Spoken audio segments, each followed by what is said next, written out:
Namo Myoho Renge Kyo, Namo Myoho Renge Kyo, Namo Myoho Renge Kyo. Hello, everyone. I hope this finds you in good health and secure.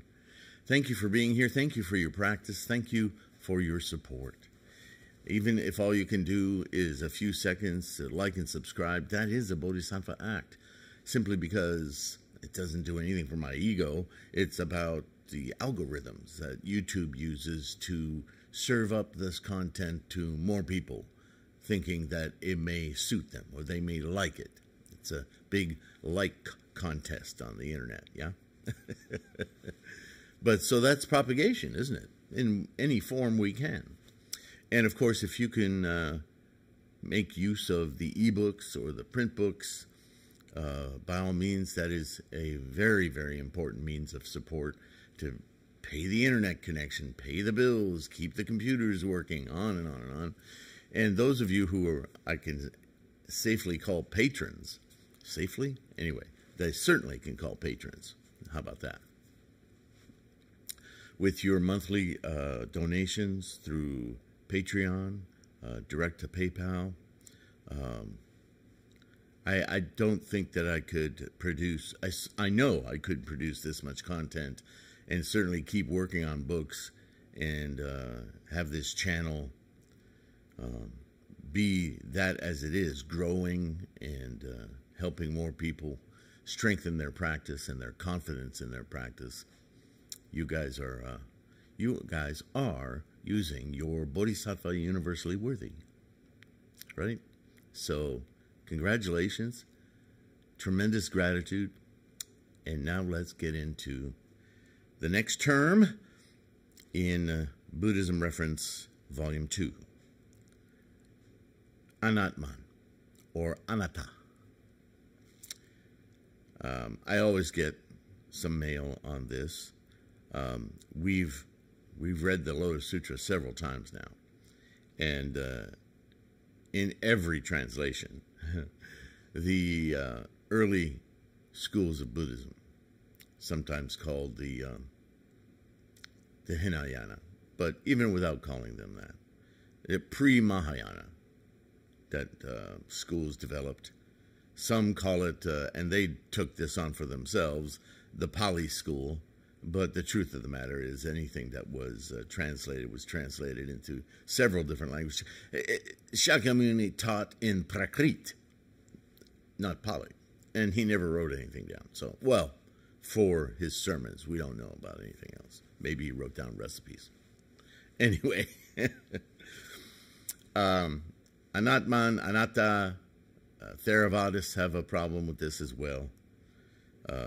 The Mahayana interpretation anyway. But we are Mahayana Buddhists, yes? So,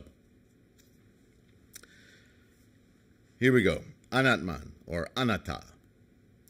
As a modified teaching of Hinduism, because this predates Buddhism, Shakyamuni used this term, like he did many Hindu and Vedic terms, to define the impermanence of all phenomena, and specifically in reference to our perception of an enduring self. The concept of no-self, or non-self, is a deep understanding of impermanence that makes impossible the idea of a soul, as well interchangeable in this impermanence. The soul or self is the very idea that there is some eternal or enduring entity that exists in any form, subtle or otherwise. The soul is simply an additional clinging of the illusion of self as an enduring entity. This is the stumbling block that the Lotus Sutra identifies arhatism, early teachings, lesser vehicles. Because no matter how much we samsarically can detach from possession in the world, we hang on to that final, very profound obsession, possession of the bodily self. Whether it's actual physical body or mental body, the idea that you can live after you're dead in some form, whether it is an eternal soul on a cloud base or another planet, depends on your religion, or whether it's a reappearance as a frog or human or tree in another lifetime. That's not Buddhism. Absolutely not. It defies the very word, the definition, look it up, of impermanence. Right? Shakyamuni was very clear on this. And yet,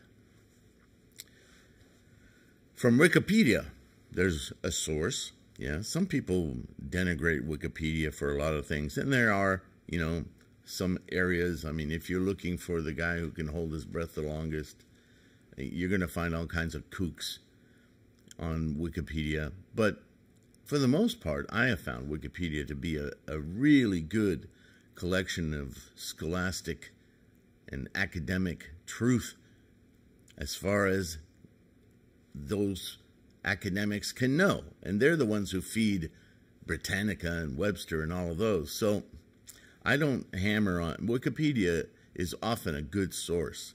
But even like you can see in Oxford or Britannica, for instance, there are biases in those too.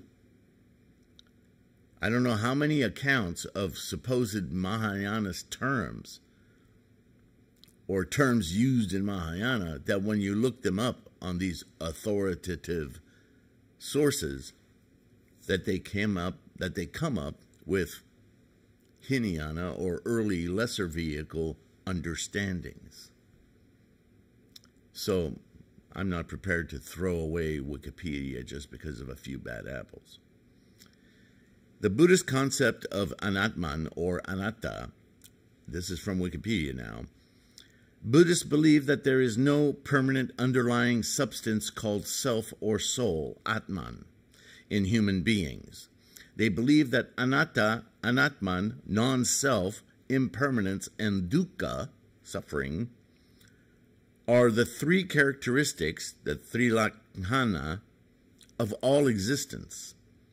And understanding of these three constitutes right understanding. The Anatman doctrine was in no sense an addendum, since it was fundamental to the other two doctrines. That is, because there is no real human self, there is no duration in human experience.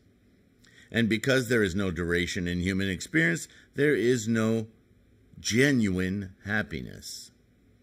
Nagarjuna's explanation of the theory of Anatman as sunyata, or emptiness, is the Mula Madhyamaka Karika, was part of his restatement of the Buddha's Four Noble Truths, as well as a rejection of the philosophies of the early Buddhist schools of the Sarvastivadins and the Sautratika. Okay? Very well said. Nagarjuna, great scholar, Bodhisattva, yes? Was facing this current from the lesser vehicles, the early teachings, that he wanted to stamp out right away. This is very early in the transition from India to China of Buddhism, yeah? From Encyclopedia of Buddhism, Anatman is the last of the three marks of existence and a central doctrine of Buddhism.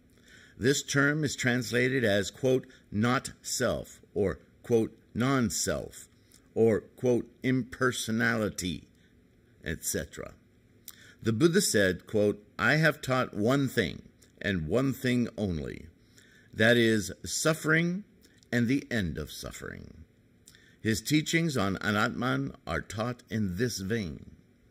The doctrine of Anatman is not an ontological statement. It is a soteriological statement. That is, it is not a statement about whether or not a so-called self, an Atman, exists or does not exist. It is a statement about how we can relate to the self, this physical self, I, me, mine, in a skillful way. And I remind you of something I'm always repeating. Buddhism is about the mind, attitude, and intent. Specifically, the Buddha, I'm continuing now, noted that we tend to think of the self as something that is permanent and as something that exists independently from the world around us. We think and act as if there is an I or a me that is somehow unique, independent, and permanent. This way of relating to I or me leads to different types of attachments that cause us to suffer. In the teaching of Anatman, not self, the Buddha presents a skillful way to relate to the self that can lead to a decrease in suffering and eventually to liberation. Thank you very much. From learnreligions.com, Anatman in Mahayana Buddhism. Nagarjuna saw that the idea of a unique identity lends to pride, selfishness, and possessiveness. We've read that in the Lotus Sutra. By denying, right, because all those arhats that got up and left, right, very early on in the Lotus Sutra, from that point on, Shakyamuni is pointing out, and the other bodhisattvas pointing out, these people are they're arrogant, they're full of pride. Well, there it is, from another source, yes? By denying the self, you are freed from these obsessions and accept emptiness, the true nature of all phenomena, ephemeral, moment to moment, right? Without eliminating the concept of self, you remain in a state of ignorance and caught in the cycle of rebirth, right? Birth, death, birth, death, birth, death, birth, death. Birth, death, rebirth, death, rebirth, death, I can't say it. So that's Anatman. And that's from several different sources, as well as my own. So, fundamental, right? It's even, as Nagarjuna pointed out, made explicit in the Four Noble Truths. So from very early on, Shakyamuni was saying the same thing. But interpreters of Shakyamuni, what are you going to do? Yeah? All right. Thanks for listening. Take care of your health. Keep your practice strong. And I'll see you in the next one. Bye for now.